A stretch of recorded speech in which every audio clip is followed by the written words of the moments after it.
With Dune Part 2 coming out this weekend, I figured I would talk about the first movie finally. When it was released in 2021, I remember being excited because of Denis Villeneuve's involvement. I'm a big fan of Blade Runner 2049 and Prisoners. I liked Arrival and Sicario quite a bit. His sensibilities and visual style seemed perfect for the large world that is Dune. I was confused initially when the movie was first announced because I thought they were filming part one and part two back to back. Later, I found out that they were only filming part one and they were going to do a part two based on the success of part one, which is terrifying for anybody who knows how many sequels and franchises were canceled on the basis of the first movie's box office performance. And if you look at Denis Villeneuve's work, he's had successes, but his previous movie, Blade Runner 2049, technically lost money at the box office. So I was a little scared. I didn't want there to be a part one without a part two. But don't worry, part two is obviously coming out this weekend. I've never read the book, and I purposely avoided the 1984 movie because I wanted to go into this with no spoilers. I wanted to see the story for the first time. For the most part, there seems to be a traditional chosen one plotline in Timothée Chalamet's performance as Paul Atreides. He comes from a wealthy family, with his father, played by Oscar Isaac, as a political leader, and his mother, Lady Jessica, played by Rebecca Ferguson. Furthermore, his mother comes from a powerful, sort of religious group known as the Bene Gesserit. They've been awaiting the birth of a male who will become some sort of messiah. But for whatever reason, Lady Jessica gave birth to a male, and that disobeyed the Bene Gesserit's timeline. I'm assuming we'll get more of that in the sequel. Still, Paul is trained in the same superpowers that his mom has.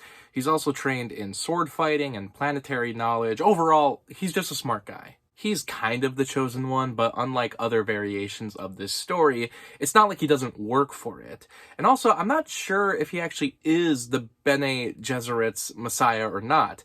But again, I guess we'll find out in part two. Meanwhile, the House of Atreides arrives and takes control of the spice planet Arrakis, which was previously taken over by the Harkonnens. The Emperor is the one who imposed this change in leadership, but there's a suspicion that he's pushing for a war on the planet. The Emperor is not in the first movie, but in the second film, apparently he's played by Christopher Walken. I'm very curious to see what his performance will be like. While all of this is going on, there's also the native people that live on Arrakis, which are known as the Fremen. They're the ones that take in all the spice and their eyes turn blue, and they also can ride the sandworms. Again, something we don't see in the first movie, but I assume will be in the second one. I'm a big fan of the lore that comes with this. I thought it would be a lot more difficult to keep up with, especially since I haven't read the book or seen the David Lynch movie, but it surprisingly is easy to go along with. It's not too complicated of a story because politically it's very similar to real life events. You have the natives' land taken over by the colonizers. You have a war for natural resources. Leaders becoming pawns in political negotiations. Real life events influence the book and this movie. Admittedly, there's a few things where it's kind of nice to have Wikipedia on hand. Nothing too complex, but for instance, one of the things I was asking during the movie was, oh, those guys who roll their eyes back, what's that all about? And then you look it up and it's like, oh, they're called mentats.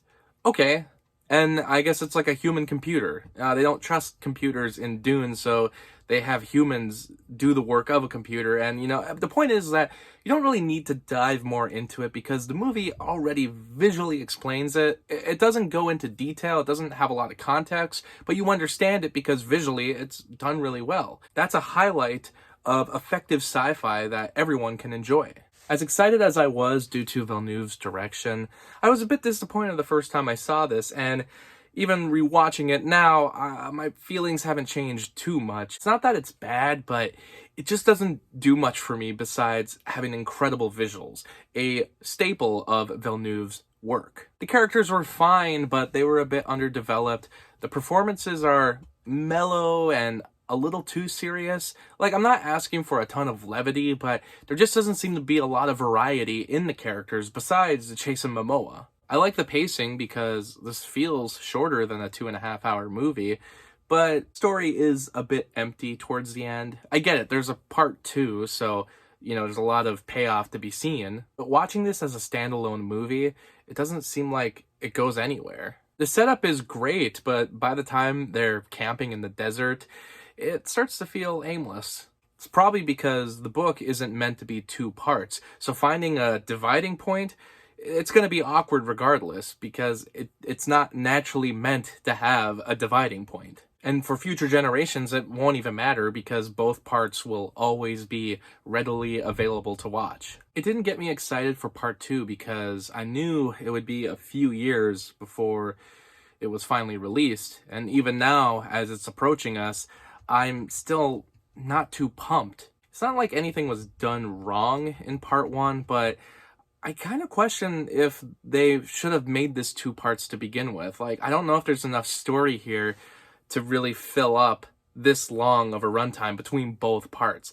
I know there's going to be arguments about that forever, about, books, turning them into movies versus TV shows, and if they ever do a service to the original book, or if it's always a disservice, should they cut anything out? I'm sure stuff is still being cut out of the book, even though this is now a two-part, nearly 5-hour movie. Actually, probably closer to 6-hour movie. There's build-up, but is it just building up to a pretty obvious conclusion, an obvious battle? I also wonder, is there a lot of action saved for part two?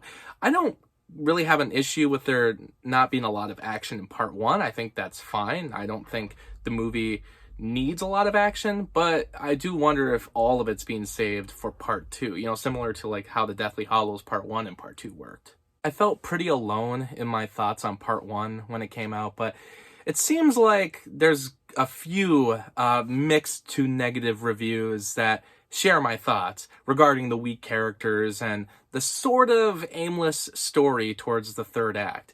But also, there's a lot of positives from the positive reviews that I agree with.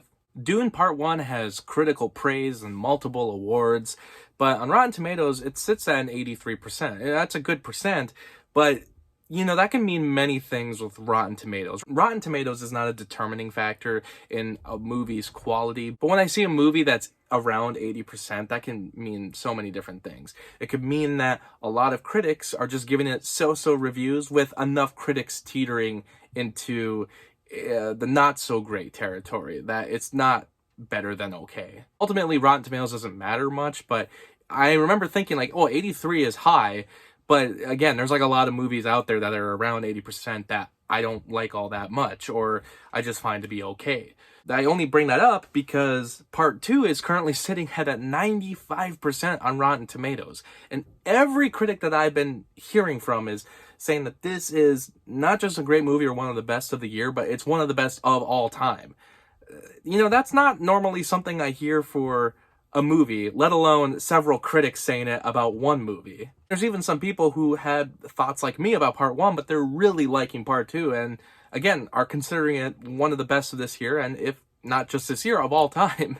So it's kind of setting my expectations from I wasn't too excited for it to now I'm wondering if my expectations are getting too high. So the first purpose of this video is just to reflect on my thoughts for part one in relation to what everyone else thought of the movie. And the other purpose is to compare it to my thoughts on part two, which should be coming out tomorrow. I'm wondering if I'm going to love the movie or if I'm going to have the same kind of thoughts that I had with part one. You'll all find out tomorrow, but in the meantime, let me know what you thought of Dune Part 1. And if you've seen the sequel, let me know what you thought of the sequel. And thanks for watching.